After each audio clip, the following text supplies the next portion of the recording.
지난 목요일 날 우리 교회 친교부 주관으로 우리 교회 어르신들을 모시고 새만금 방조제를 통해서 선유도에서 유람선을 타고 거기 고군산 열도를 한 바퀴 돌았습니다.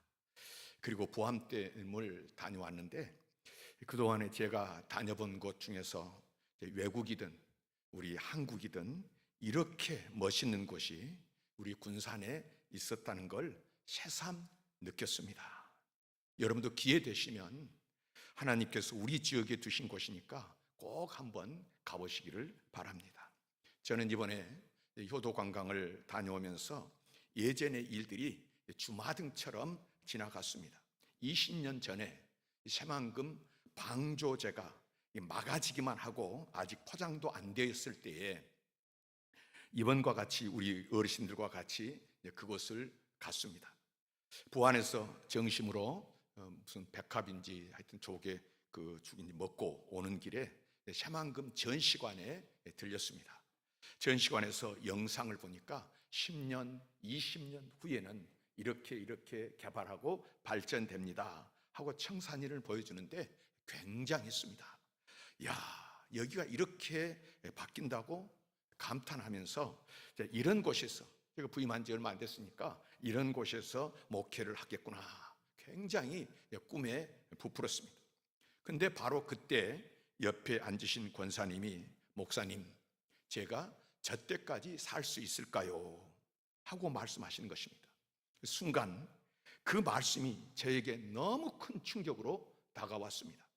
한 공간에서 똑같은 장면을 보면서도 생각하는 것이 이렇게 다를 수 있구나. 사람이 자기 중심으로만 생각하고 살아가면 안 되겠구나.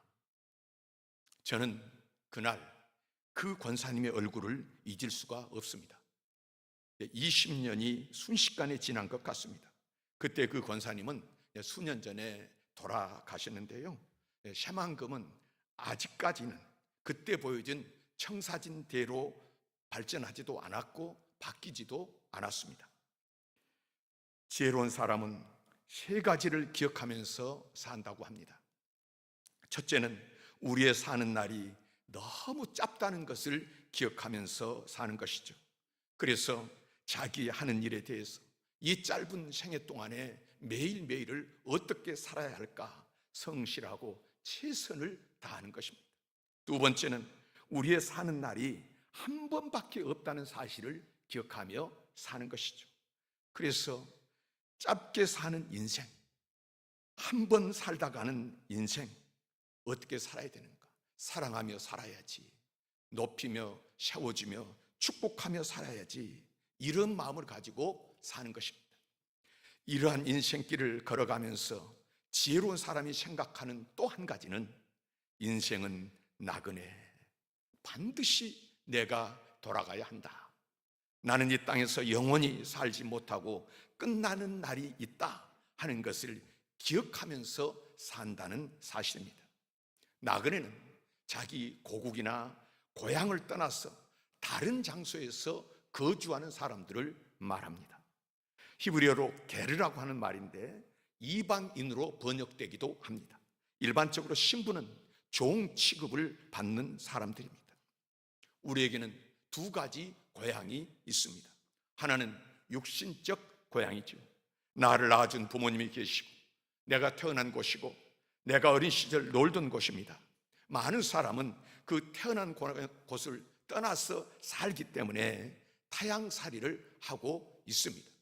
나는 내 태어난 곳 떠나본 적이 없이 태어나서 지금까지 여기에 살고 있습니다 하는 사람들도 알고 보면 누구나 이곳에 영원히 살 수 없기 때문에 언젠가는 떠나야 한다는 점에서 나그네로 사는 것이요, 타향살이를 하고 있는 것입니다.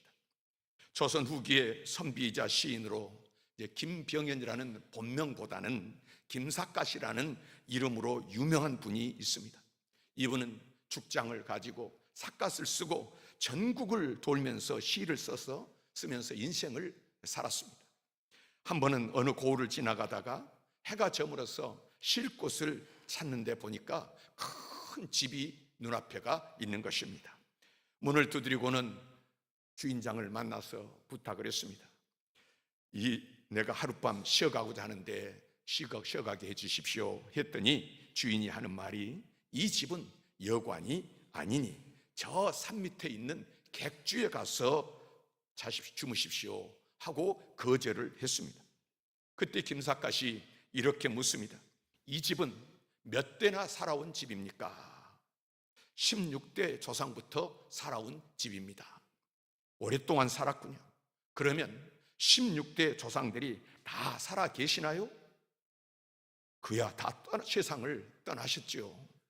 그러면 당신도 살다 갈 것이니 당신도 나그네, 나도 나그네, 우리 같은 처지이니 하룻밤 쉬어갑시다 하고 부탁했더니 그 집에서 쉬게 해서 쉬어갔다는 일화가 있습니다. 가끔 옛날에 같이 신앙생활하던 그런 교인들이 인사차 찾아와서 그렇게 말하고, 우리 교인들 중에서도 그렇게 말씀하시는 분들이 많습니다. 목사님, 많이 변했습니다. 무슨 말이겠습니까? 나이 들어 보인다는 것입니다. 그렇게 나이 들어 보인다는 말씀을 저에게 하시는데, 제가 볼 때는 그분도 만만치 않아 보입니다. 저뿐입니까? 그분뿐이겠습니까? 인생이라는 것이 다 늙고 변하는 것입니다. 아무리 좋은 약을 먹고 성형을 하고 뭐 좋은 것을 찍어 발라도 늙고 변하는 것은 막을 수 없습니다. 그러면서 다른 사람 늙는 것을 보면서도 자기 늙는 것을 모르는 사람들도 있습니다. 이렇게 흘러가는 세월 속에서 우리는 자신에 대하여 분명히 알아야 합니다. 나그네라는 사실. 하나님께서는 사랑하는 사람들을 부르시고 선택하셔서 나그네라는 사실을 철저하게 가르쳐 주십니다. 아브라함은 자기 자신을 외국인과 나그네라고 했습니다. 그는 고향, 친척, 아버지 집을 떠나왔기에 그는 일생은 나그네 생애를 살았지요. 아브라함은 창세기 23장 4절에서 스스로 고백을 합니다. 나는 당신들 중에 나그네요, 거류하는 자이니. 하나님께서 믿음의 조상 아브라함을 부르시고 내 고향, 친척, 아버지 집을 떠나 내가 내게 지시할 땅으로 가라 하고 말씀하셨습니다. 고향, 친척, 아버지의 집을 떠나라는 말은 너는 이제부터 나그네가 된다, 그리고 너는 나그네의 조상이 된다, 그런 말일 수도 있습니다. 하나님께서 아브라함에게 너에게 복을 주어 내 이름을 창대하게 하리니 너는 복이 될지라. 아브라함을 축복의 사람으로 거룩하게 하나님이 구별하셨습니다. 그런데 하나님께서 아브라함에게 복 주실 때에 안주할 땅을 주시거나 부동산을 많이 주시거나 또는 빌딩을 많이 준 것이 아닙니다. 아브라함으로 하여금 나그네 백성이 되게 하는 것이 하나님이 주신 큰 복이었습니다. 그래서 아브라함은 철저하게 나는 나그네요, 외국인이라고 고백하면서 살았습니다. 성경에 우리 믿는 사람들을 다르게 부를 때에 우리 예수님께서는 저도 아브라함의 딸이다, 아브라함의 후손이라고 말씀하셨습니다. 레위기 25장 23절을 통해서 하나님께서는 아브라함의 후손인 이스라엘 백성들에게 말씀하십니다. 토지를 영구히 팔지 말 것은 토지는 다 내 것입니다. 너희는 거류민이요 동거하는 자로서 나와 함께 있느니라. 삶의 근거지인 토지가 하나님의 것이라는 말씀은 가지고 갈 수 없다는 말입니다. 거류민이요 동거자라는 말씀은 언젠가는 그 토지에서 떠나야 할 사람이라는 말씀입니다. 그런데 사람들은 어느 순간에 거류하는 그곳에서, 그 토지 안에서 주인 행세를 하려고 하고 주인이 누군지를 모르고 자기가 주인이라고 영원히 살 사람처럼 주장하려고 하는 경향이 얼마나 많은지 모릅니다. 제가 결혼해서 보니까 우리 처갓집 포도밭 있었는데 그 포도밭 주위에 전국에서 모여든 사람들이 움막처럼 집을 여러 채를 짓고 살았습니다. 어려운 사람들이 부탁을 하니까 그곳에 뭐 짓고 살도록 허락을 해주는데요. 근데 나중에 세월이 지나가니까 10년 살고 20년 살다 보니까 자기네 땅이라고 등기를 해달라고 와서 이제 말하는 사람들이 있었고, 우리 장인 어른이 보니까 또 그것도 다 그렇게 등기해줘서 나누어 주는 것을 제가 봤는데, 한 가지 분명한 것은 땅은 그 자리에 있는데 그 사람들 중에 지금 살고 있는 사람은 아무도 없습니다. 여러분, 예수를 믿으십니까? 아브라함의 후손님을 믿으십니까? 하나님의 선택을 받았다는 증거입니다. 그리고 하나님의 특별하신 선택은 나그네 백성으로 선택임을 믿으시기를 바랍니다. 다윗은 역대상 29장 15절에 우리는 우리 조상들과 같이 주님 앞에서 이방 나그네와 거류민들이라. 세상에 있는 날이 그림자 같아서 희망이 없나이다. 여기 우리 개역 개정판은 희망이 없나이다 이렇게 번역되어 있지만 전에 개역 성경에는 머무름이 없다, 이곳이 머물 수 없다 말하고 있습니다. 그리고 시편 39편 12절을 통해서 말씀하십니다. 나는 주와 함께 있는 나그네이며 나의 조상들처럼 떠도나이다. 다윗은 나그네로 일생을 살았습니다. 다윗은 자기 존재가 나그네임을 알았고 나그네됨을 자랑을 했습니다. 사실 우리 눈으로 볼 때 다윗이 과연 나그네입니까? 이 세상 눈으로 보면 나그네 아닌 것 같습니다. 그에게는 왕궁이 있고 수많은 처첩이 있고 금은 보화가 있고 온 나라가 그의 소유였습니다. 그럼에도 다윗은 자신이 나그네임을 자랑했고 자기 조상들도 나그네였다고 자랑을 하고 있습니다. 위대한 족장 아브람도 나그네라고 고백했고 위대한 왕이었던 다윗도 자기 자신을 나그네라고 고백했습니다. 이스라엘 민족은 나그네 민족이요 나그네 공동체요 나그네 역사를 이끌어 갔던 것입니다. 오늘 하나님께서 우리에게 주신 히브리서 11장 13절에서 이 사람들은 다 믿음을 따라 죽었으며 약속을 받지 못하였을 때 그것을 멀리서 바라보고 환영하며 또 땅에서는 외국인과 나그네임을 증언하였으니. 이 사람들은 누구입니까? 아브라함과 이삭과 야곱과 우리 먼저 이 땅을 살다간 믿음의 선배들을 말씀합니다. 이들은 언제나 자기 자신에 대해서 나그네 된 것을 자랑삼아 이야기했습니다. 그러다가 우리가 말하는 죽음의 순간에 두려워하지를 않았습니다. 죽음의 순간에 무서워하지도 않았고요 억울해하지도 않았습니다. 성경에 그분들의 마지막이 다 기록되어 있지 않습니까? 얼마나 평온하고 당당합니까? 마치 여행 떠나는 부모가 자식들에게 당부하듯이 자녀들을, 손자들을 불러놓고 한 사람 한 사람 축복하며 죽음을 맞이했습니다. 오늘도 믿음의 사람들이 누구입니까? 나그네임을 알고 고백하는 사람들입니다. 자기 존재에 대해서 철저하게 하나님께서 나그네로 나를 불러주셨다는 사실을 인정할 때 그 사람이 바로 그리스도인이 되는 것입니다. 그러므로 우리가 하나님의 종으로 바르게 살기를 원한다면 자기 존재를 나그네로 인정을 해야 합니다. 두라노에서 출판된 몽골 선교사 박관태 선교사님이 쓰신 나를 이끄시는 하나님의 손이라는 책에 있는 내용입니다. 몽골에서는 교통경찰이 아무 일 없이 차를 잡고는 질문을 한다. 그리고는 벌금을 부과하거나 면허증에 구멍을 뚫는데 3개가 뚫리면 면허가 취소된다.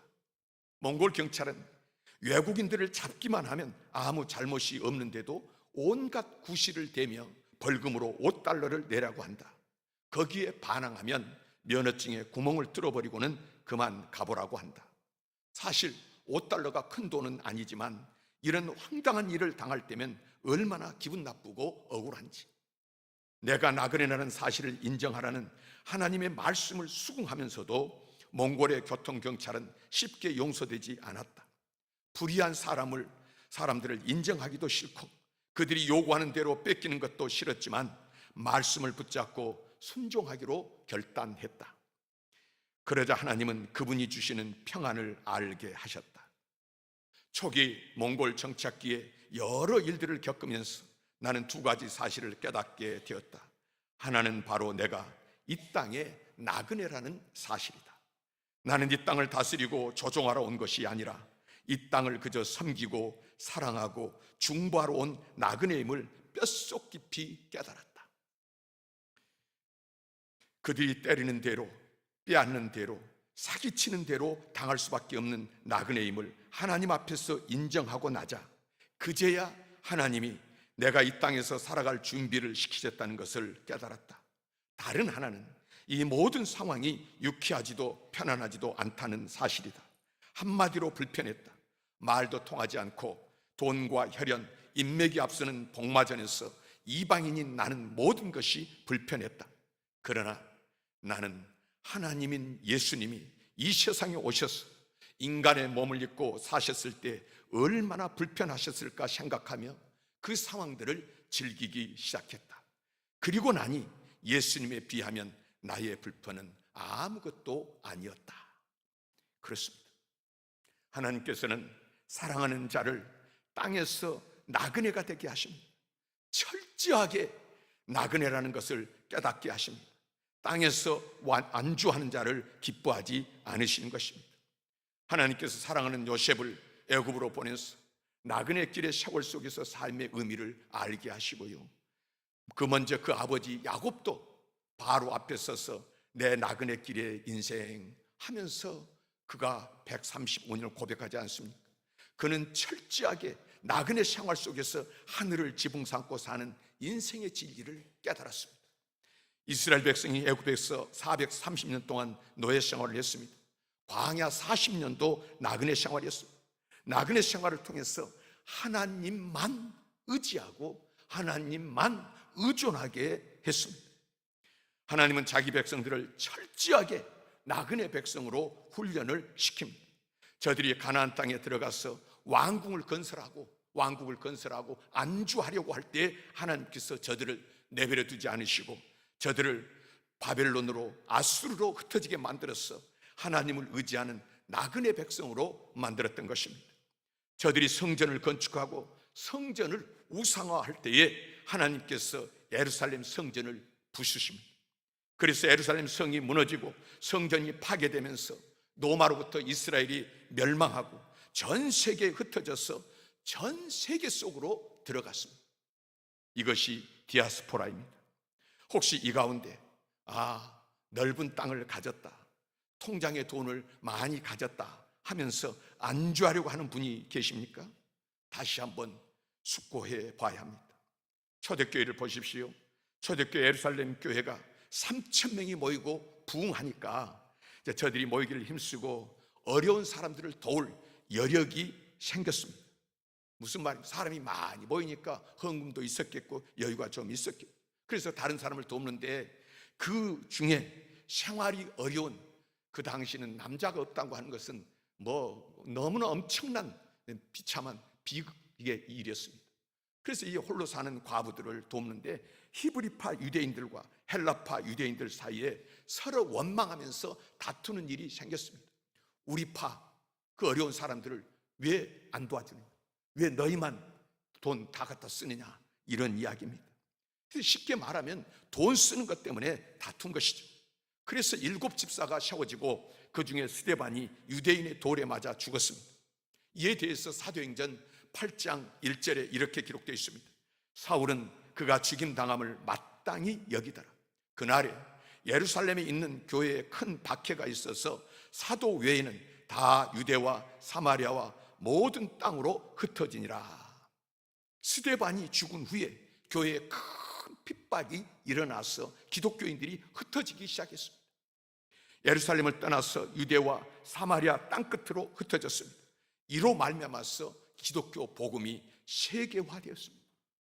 진정한 의미에서 나그네가 되어야 선교가 되고 믿음의 용사가 되는 것입니다. 여러분, 나그네 된 자만 하나님께서 쓰십니다. 나그네라는 의식을 가진 자만이 하나님께서 그를 통해서 일하시는 것입니다. 내가 땅이 많이 가졌다, 이것을 자랑하는 사람은 하나님을 알지를 못합니다. 나는 돈을 많이 가졌다, 이것 붙들고 사는 사람 하나님 쓰임받지를 못했습니다.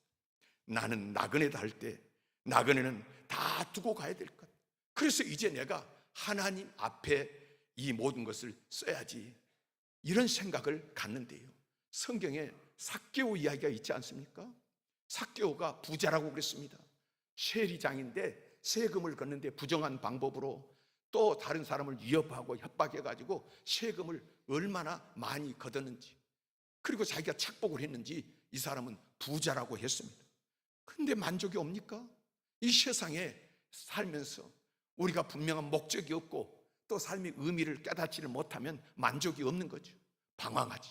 그러다가 예수님에 대한 이야기를 들었고요, 예수님 오신다는 소식을 듣고 제가 나갔다가 예수님 보려고 뽕나무 위로 올라가는데 예수님께서 삭개오야, 삭개오야 부르신 거예요. 예수님께서 오늘 내가 너의 집에 유하여야 되겠다 하고 말씀을 하십니다. 사람들이 수군거리잖아요. 저런 죄인의 집에 예수님이 들어가시다니. 예수님이 뭐라고 했습니까? 그 예수님을 모시는 삭개오를 향해서 이도 아브라함의 자손이라. 아브라함의 자손이라. 그런데 그 말씀 이후에 삭개오의 삶이 어떻게 바뀌었습니까? 주님, 내가 남은 것을 토색을 하고 남은 것을 훔치고 빼앗은 것이 있다고 하면 내가 법대로 다 갚겠습니다. 나의 재산을 다 풀겠습니다. 이렇게 이야기합니다. 무슨 말이죠? 지금까지는 돈을 자기 방패로 삼고 성으로 삼고 거기에 안주하면서 주인으로 이 세상을 살려고 돈 하면서 살았습니다. 그런데 이제 예수님을 만나고는 알았습니다. 돈이 주인이 아니고 이것은 내가 이것 붙들고 살아야 되는 사람이 아니라 나는 나그네다. 그래서 이걸 이제는 나누고 베풀겠다는 그런 자리로 그가 나아갔다고 하는 것입니다. 하나님은 나그네 된 사람, 이런 사람을 부르시고 이런 사람에게 주님께서는 은혜를 주시는 것입니다. 예수님은 나그네 삶의 표본이었습니다. 하늘 보좌를 버리고 나그네로 이 세상에 오셨지 않습니까? 나실 때 어디서 태어났죠?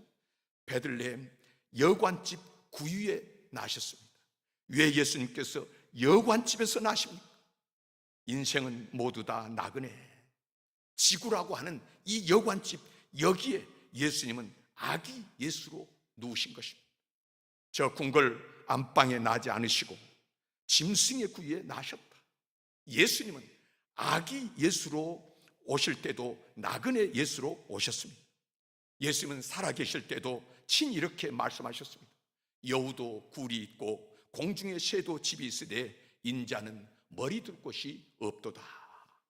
주님은 마지막 죽을 때도 옷 한 벌 걸치지 않고 죽었습니다. 예수가 죽어서 무덤도 아리마대 요셉의 무덤을 빌려서 3일 동안 있다가 승천하셨습니다. 아무것도 땅에 두지 않았습니다.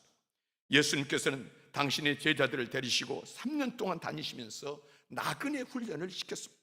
그리고 제자들에게 말씀하십니다. 오직 성령이 너희에게 임하시면 너희가 권능을 받고 예루살렘과 온 유대와 사마리아 땅끝까지 이르러 내 증인이 되리라. 이게 무슨 말씀입니까? 우리가 성령이 임하는 것, 그리고 권능을 받는 것, 뭐 이런 것에 우리가 초점을 맞출 수 있지만은 성령이 임하면 너희는 땅끝까지 이르러, 여기 예루살렘에서 온 유대와 사마리아와 땅끝까지 이르러 나그네로 땅끝으로 가야 된다는 것을 말씀을 하시는 것입니다. 그래서 하나님의 은혜를 입었던 위대한 종들은 다 나그네로 살았습니다. 성자는 다 나그네로 산 자들. 은혜 받고 보면 그 다음부터 삶이 나그네 삶으로 바뀌는 것입니다. 선교사들이 산을 넘고 바다를 건너서 선교하러 간 것이 나그네로 간 것입니다. 나그네라는 의식만 가지면 주님을 위해서 일할 수 있고 주님이 함께 하시는 것입니다. 제가 우리 교회 오니까 우리 많은 분들이 지금 크림 타타리의 정창진 선교사님에 대해서 이야기를 하는데 잘 산다고 이야기하더라고요. 건물도 있고요. 그리고 돈도 많이 벌었다고 그런 이야기 하시더라고요. 그런데 얼마 있다가 선교사로 가신다고 다 정리를 하고 가시는데 나중에 가서 러시아 크림에 가서 보니까 이야기를 들어보는데 컨테이너 박스에서 거기서 지냈다고. 처음에 그 추운데 가족들이 거기서 지내는 그 비참한 생활. 나그네 의식이 아니면 하나님이 나를 나그네로 여기에 정착하지 않고 그가 나그네 의식이 아니었으면 거기서 갈 수 있었겠습니까? 며칠 전에 우리 교회에서 부목으로 있던 최승 목사님 전화 오셔가지고 목사님 6월 4일 주일날 제가 위임식을 하는데 설교해 주십시오 하고 부탁을 하는 것입니다. 근데 그 며칠 전에 그렇지 않아도 그분에 대해서 다른 목사님하고 이야기하다가 우리 교회에 그런 부목사 있었는데 이야기하면서 제가 그랬습니다. 참 나 그런 사람 처음 봤다고. 사실 제 속으로 그분이 저기 시골 거기로 개척 교회 어디 부임한 것도 아니고 시골에 개척하러 간다고 할 때 제가 굉장히 참 안타깝게 여겼습니다. 사람 많아도 그런데 저 시골에다가 개척을 한다고. 그래서 제가 얼마나 견딜까 그런 생각도 했는데요. 그런데 벌써 간 지가 얼마나 오래됐습니까? 그리고 가서 교회를 개척을 하고 그 노예에서 서기도 지내고 그리고 이제 이번에 위임식을 한다고 할 때 자, 그런 마음이 어떤 마음일까? 나그네 정신이 아니면 하나님께서 내가 어디 안주하고 편안하고 부흥하는 그런 곳에서 지내는 이런 삶이 아니라 먹고 사는 문제가 아니라 하나님의 사역, 나그네 삶을 위해서 나를 불러주셨다, 세워주셨다, 이 마음이 아니면 그렇게 할 수 있겠습니까? 오늘 말씀을 공동 번역으로 읽으면 더욱 은혜롭습니다. 그들은 모두 믿음으로 살다가 죽었습니다. 약속받은 것을 얻지는 못하였지만 그것을 멀리서 바라보고 기뻐하였으며 이 지상에서는 자기들이 타향살이이며 나그네에 불과하다는 것을 인정했습니다. 그들이 이렇게 생각한 것은 그들이 찾고 있던 고향이 따로 있었다는 것을 분명히 드러내는 것입니다. 만일 그들이 떠나온 곳을 고향으로 생각했다면 그리로 돌아갈 기회가 있었을 것입니다. 그러나 실제로 그들이 갈망한 곳은 하늘에 있는 더 나은 고향이었습니다. 그래서 하나님께서는 그들이 당신을 자기들의 하나님이라고 부르는 것을 수치로 여기지 않고 오히려 그들을 위해서 한 도시를 마련해 주셨습니다. 하나님께서는 자기들을 하나님께서 보내신 나그네라고 생각하는 사람들을 거룩하신 여호와 하나님을 자기들의 하나님이라고 부르는 것을 수치로 여기지 않고 자랑스럽게 여겼다는 말입니다. 오히려 그들을 위해서 한 도시를 마련해 주셨습니다. 여러분, 하나님은 나그네들의 하나님이심을 믿으시기를 바랍니다. 가난하게 살라는 말이 아닙니다. 누더기를 걸치고 살라는 말이 아닙니다. 여기저기 떠돌아다니며 살라는 말이 아닙니다. 이 세상에 영원히 나는 거할 자가 아니다. 하나님이 보내신 자다. 하나님이 보내신 나그네로 살라는 말입니다. 그런 사람은 하나님이 책임지십니다. 일할 때마다 하나님이 공급해 주십니다. 주님께서 제자들을 보내시면서 뭐라고 하셨습니까? 두 버릇도 가지지 말고 전대도 가지지 말고 예수 이름으로 나가서 살라. 예수님이 책임져 주신다는 말씀입니다. 그런 사람에게 땅끝까지 갈지라도 성령의 기름을 부으셔서 권세 능력을 부어주셔서 나그네의 삶을 하나님의 능력으로 살도록 책임져 주신다는 말씀입니다. 그리고 더 나은 고향을 사모했으니 하늘에 있는 것이라. 하늘 고향에 한 성을 예비해 두셨습니다. 여기서 안식을 누리도록 하시는 것입니다. 고향은 태어난 곳입니다. 부모 친척이 있는 곳입니다. 효자는 고향에 갈 때 기쁘게 갑니다. 그러나 불효자는 고향에 가기는 가도 떳떳하지 못할 것입니다. 우리가 하나님의 효자가 돼서 갈 때 그 발걸음이 얼마나 기쁘겠습니까? 하늘나라에 갈 때 당당하게 가기를 우리 주님께서 원하신 줄 믿습니다. 저희가 나온 바 본향을 생각하였더라면 돌아갈 기회가 있었으려니와 저희가 이제는 더 나은 본향을 사모하니 곧 하늘에 있는 것이라. 그러므로 하나님이 저희 하나님이라 일컬음 받으심을 부끄러워 아니하시고 저희를 위하여 한 성을 예비하셨느니라. 하늘의 고향을 두고 기쁘게 달려가는 저와 여러분 되기를 우리 주님께서 원하시고 이 말씀 주신 줄 믿습니다.